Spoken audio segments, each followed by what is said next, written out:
Hey, what's up, everyone? Welcome back to another episode of the Max&MiaPodcast. I'm Max. And I'm Mia. We're super happy to have you here with us today, whether you're on your way to work, walking your dog, or just chilling at home. Totally. So, Mia, how's your week been? Anything exciting happen? It's been one of those weeks. My Wi-Fi went out right in the middle of a Zoom call. Total chaos. Classic, right? No way. That's the worst. Did you have to just sit there frozen like, can you hear me? Can you hear me now? Exactly. I was mid-sentence and then poof. Silence. I think I traumatized my coworkers. And you? What's new with you? Honestly, just trying to stay on top of things. I've been binge-watching this wild cooking competition show. These people are like culinary warriors. It's intense. Love it. There's nothing like a little kitchen drama to spice up the week. Exactly. Speaking of spice, today's episode is going to be fire. We're diving into 25 American slang words that people use all the time. And honestly, if you're learning English or just trying to sound more like a local, this is going to be super useful. Yeah, and even if English is your first language, you might hear some of these and be like, wait, people say that now? Language is always evolving. It's like fashion. What's in one year is out the next, except slay. I feel like slay is forever. Slay is eternal. But yeah, we'll go through a mix of classic slang, newer Gen Z phrases, and even a few weird ones we had to look up ourselves. We'll break them down, explain what they mean, and give you examples of how to use them so you don't sound awkward trying to drop them in conversation. And don't worry, we'll keep it fun and chill, just like always. So grab a snack, get comfy, and let's get into it. Okay, let's start with the first word, bet. Bet is a word we use a lot in English now, especially in texting or on social media. A long time ago, bet just meant to make a wager, like when you say, I bet $10 on that game. But now, bet is also used in a different way. People use it to say, okay, I agree, or I'm down for that. For example, if I say, let's go to the movies tonight, and you say, bet, that just means you agree and are ready to go. Exactly. Or if someone says, I can eat a whole pizza by myself, and you respond with bet, you're just saying I believe you, or let's see if you can do it. It's a simple way to show you're down for something or to agree to a plan. Super easy to use. All right, next up, slaps. This one is really fun. When something slaps, it means it's really good, amazing, or just really awesome, or easy to use. Exactly. People use it to talk about music, food, or anything that's really great. For example, if you hear a song you really like, you could say, this song slaps. Yeah, or if you eat something delicious, like a really good burger, you might say, this burger slaps. It just means it's so good. It's a very positive way to say something is awesome. If someone says, that movie slaps, it means the movie was amazing. And you'll hear this a lot on social media too, especially when people talk about music. It's like saying, this is the best. All right, number 3 is no cap. You've probably seen this one a lot online. Yeah, so no cap means I'm telling the truth or I'm not lying. It's like saying, for real. And when someone says just cap, that means a lie. So if I say, that's cap, I mean, that's not true. Exactly. So here's an example. That movie was the best I've ever seen. No cap. That means you really mean it. You're not exaggerating. Or someone might say, he ran 10 miles? No way, that's cap. That means they don't believe it's true. It's super common on TikTok, Instagram, and in comments.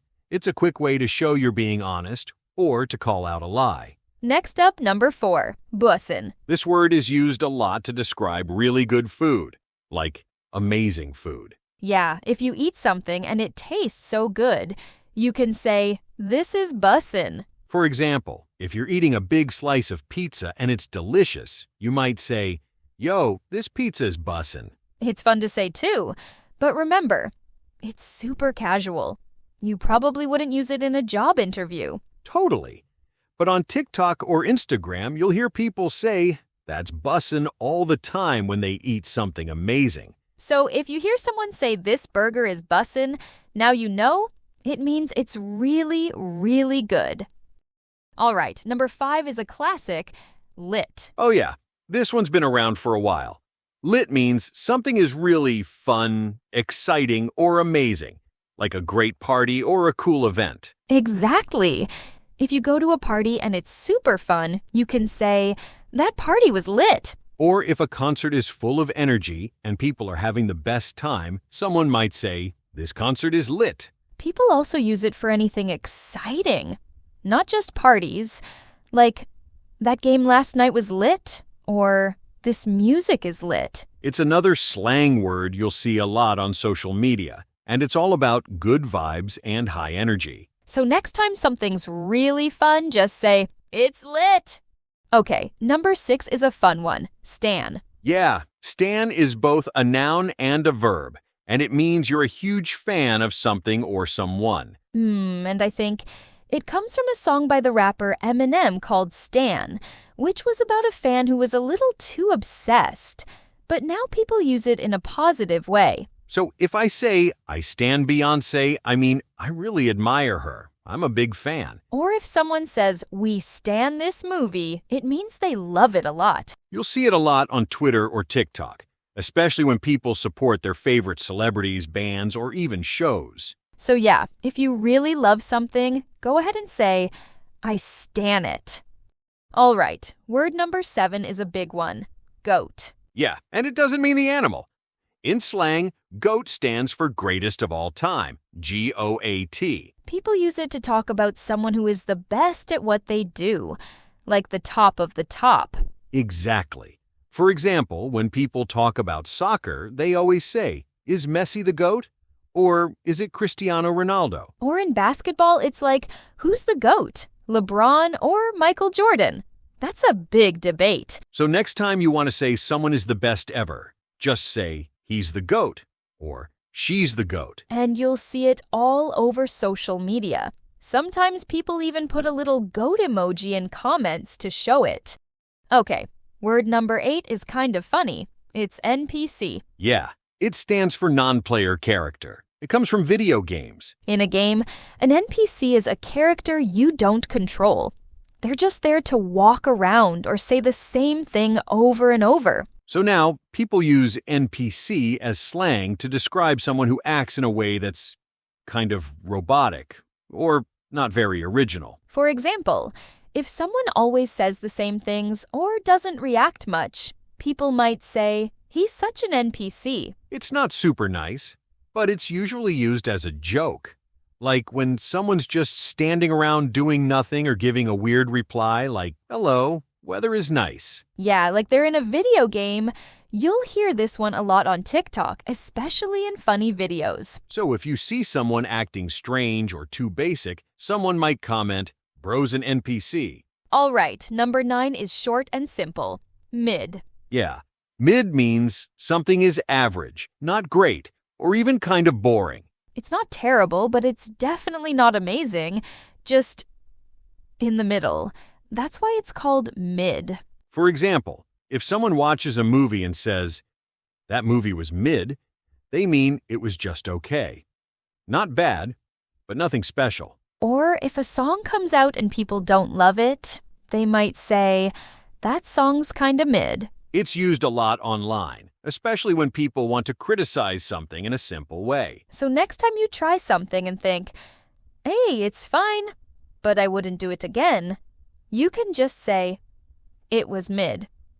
And now we're at number 10, ratio. This one's mostly used on social media, especially Twitter or TikTok. Yeah, when someone says ratio, it usually means they want more likes or replies than the original post, like a competition. Exactly. For example, if someone posts something unpopular, another person might reply ratio, hoping their comment gets more likes than the original post. It's kind of like saying, what you said, isn't it? Let me prove it with numbers. Sometimes people say things like ratio plus L, which means you lost and I'm winning this comment section. It's a funny way to show disagreement. Not serious, just internet-style drama. So, if you see someone comment ratio, they're trying to win the internet. One like at a time.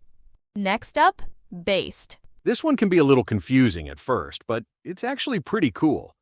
When someone says based, it means you said something honest, or you're not afraid to say your opinion. Yeah, it's like saying, I respect that, or you're being real. For example, if someone says something that's not popular but it's true, people might reply, that's based. Or if someone's super confident and doesn't care what others think, people say, he's so based. It started online, and people first used it to describe someone who doesn't follow the crowd. So if you speak your mind and people agree, they might comment based. It's like internet approval, but cooler. Okay, next one is creep. This one's been around for a while. Yeah, when you call someone a creep, it means they're acting strange, scary, or uncomfortable, especially in a social situation. For example, if someone is staring at you for too long or keeps following you online, you might say, that guy is such a creep.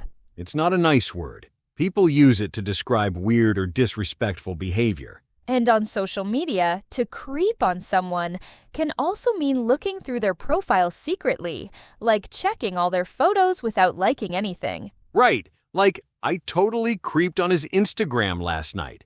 It's a bit sneaky, but people say it as a joke too. So yeah, a creep is someone acting weird, and creeping is kind of spying online. All right, let's go with the next one. Bummer.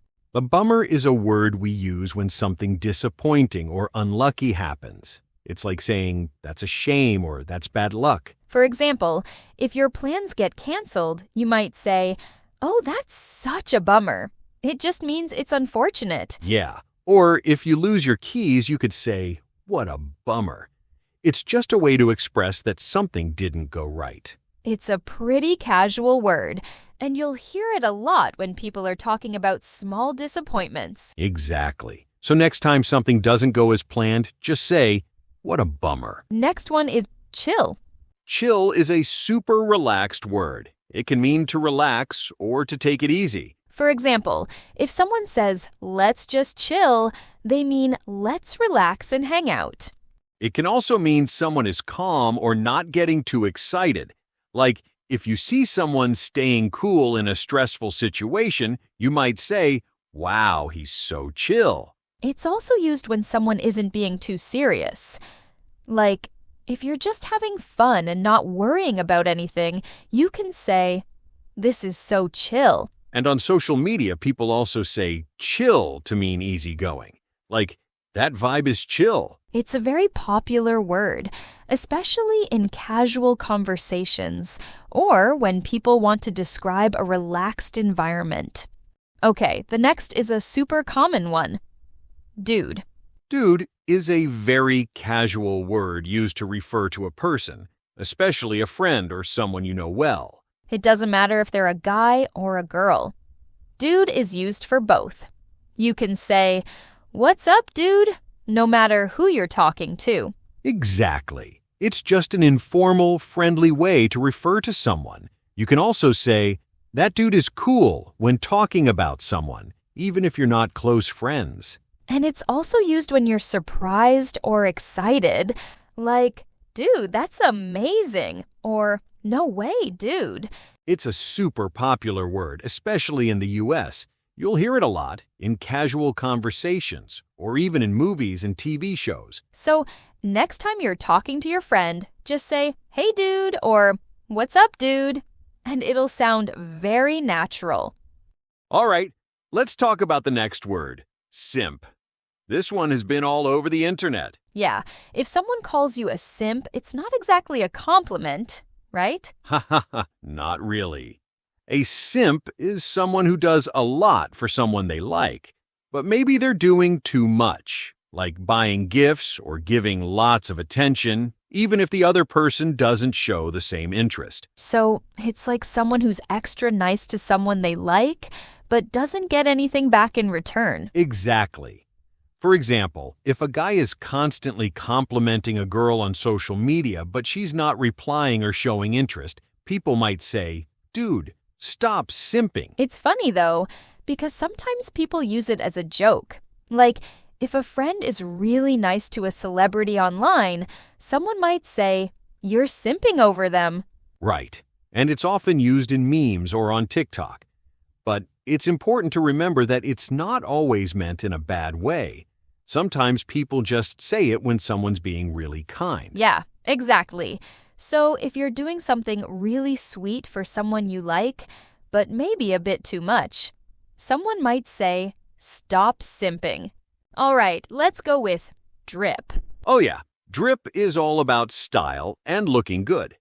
When someone has drip, it means they're wearing really cool clothes or have a great sense of fashion. Exactly. It's like saying someone's got that swagger, like they're really stylish or fresh. So, if someone walks into a room wearing a nice outfit with designer shoes, you might hear someone say, "Yo, that's drip right there." And it's not just about clothes.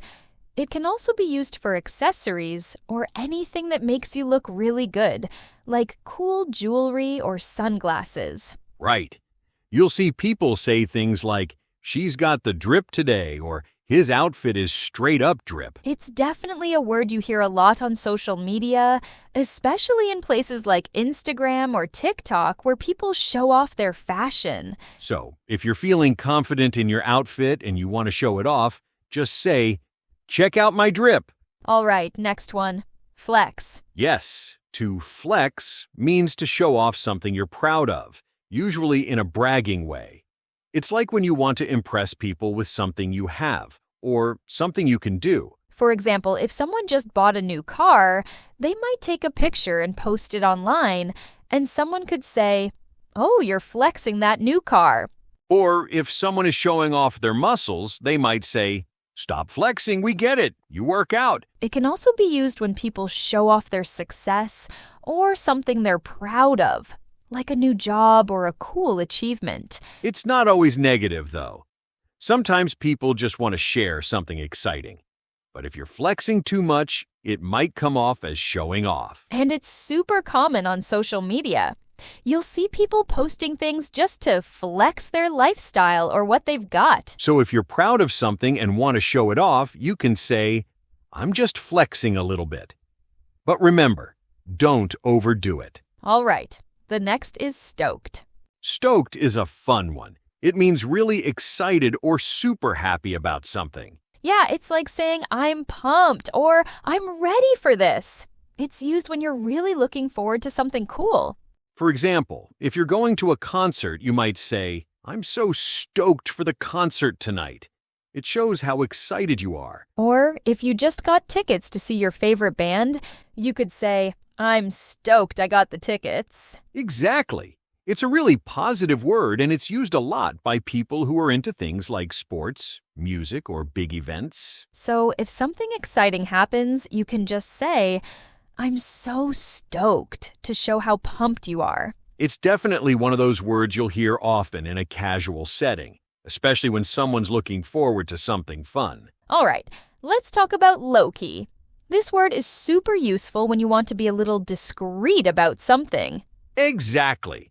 When you say low-key, it means you're doing something or feeling something, but you don't want to make a big deal about it. It's like keeping it under the radar. For example, if you're really excited to see a movie, but you don't want to tell everyone about it, you might say, "I'm low-key excited for this movie." You're still excited, but you're keeping it chill. It's also used when you want to talk about something secretly or not too loud. Like, "I low-key think that's a good idea," meaning you agree but don't want to sound too enthusiastic. Yeah, so low-key is perfect when you want to show interest or excitement, but you're trying to keep it subtle. It's like you're not making a big statement, just a quiet acknowledgement. You can also use it when you're being discreet about your feelings. For example, "I low-key like that person." It's like saying, "I like them, but I'm not going to tell everyone." All right, now we're talking about the opposite of low-key, high-key. Yeah, high-key is used when you want to make something really obvious or when you're not hiding your feelings at all. Exactly. So if you're really excited about something and you want everyone to know, you might say, I Highkey love this song. You're making it very clear that you're really into it. It's kind of like saying, I'm not hiding my excitement and I want to show it. For example, I'm high-key looking forward to the weekend. Right. High-key is the opposite of low-key. When you're low-key, you're being discreet. But with high-key, you're showing your excitement or feelings with no filter. It's often used when you really want to express something, or when you're not trying to hide your feelings. Like if you're talking about your favorite band, you might say, I'm high-key obsessed with them. So if you're feeling super confident or want to be very obvious about something, high-key is the word to use. Okay, next one is sus. This one is short, but super popular. Yeah, sus is short for suspicious. You use it when something feels a little strange, weird, or not right. Like if someone is acting weird or hiding something, you might say, that's sus. It means you don't really trust what's going on. Exactly. For example, if your friend says they were studying all night but you saw them at the mall, you could say, that's kinda sus. You'll hear this word a lot in games too, like Among Us. Players say, red is sus, meaning they think red is the imposter. It's a fun, quick way to say something seems off or not honest. And people say it all the time on TikTok and in memes. So remember, if something feels strange or doesn't make sense, just say, that's sus. All right, we're almost there. Next one is just one letter, W. Yeah, it might be just a letter, but it means a big win, like something positive, successful, or awesome. Exactly. When someone says that's a W, they mean that's a win. It's short and simple. You'll see it a lot in comments or captions online. For example, if your team wins a game, you can say, we got the W. Or if your friend gets a promotion, you might comment, big W. So next time something good happens, don't forget to say, that's a W. Right. If something goes well, just drop a simple W in the chat or the comments. People will know you're celebrating. Okay, we just talked about W for a win. Now it's time for the opposite. L. Yep. L stands for loss. When something goes wrong or if someone fails at something, people say, that's an L. For example, if you miss the bus or drop your food, someone might say, oof, you took an L today. It's a short way to say that something was bad, unlucky, or just a fail. You'll see it a lot in comments, like, he really took the L if someone embarrasses themselves online or loses an argument. And remember, just like W is for winning, L is for losing. But people often use it jokingly, not in a mean way. So, if something didn't go your way today, just laugh and say, I took an L. Tomorrow, you'll get the W. All right, we made it to number 25, and this one is kind of fun. It's salty. Yeah, if someone is salty, it means they're upset, annoyed, or even a little bitter, usually about something small. Like when someone loses a game and gets really mad, you might say, don't be salty. It's like saying, don't take it so seriously. Exactly. Or if your friend is still talking about something that happened 2 days ago, you can joke and say, you're still salty about that? It's a playful way to tell someone they're being a little too emotional over something not that important. Right. People use it a lot online, too, especially in comments or memes. Like, he's salty because he didn't get invited. So, if someone's in a bad mood for a silly reason, you can smile and say, you're kind of salty right now. Just don't say it if they're really angry, unless you want to make it worse. And that's a wrap on today's episode. 25 American slang words. We made it. Yeah, from bet to salty. Now you're ready to understand what people really mean on TikTok, Instagram, and even in real-life convos. Remember, slang changes all the time, but these are super common right now. And if you start using them, you'll sound way more natural and confident. Totally, but take your time. No pressure to use all of them at once. Just try them out little by little. If you liked this episode, don't forget to follow us and maybe even share this with a friend who's learning English too. And if there's a slang word we missed or one you don't understand, hit us up on socials. We'd love to talk about it in the next episode. Thanks for listening to the Max and Mia podcast, and we'll catch you next time. Stay chill, don't be salty, and keep learning.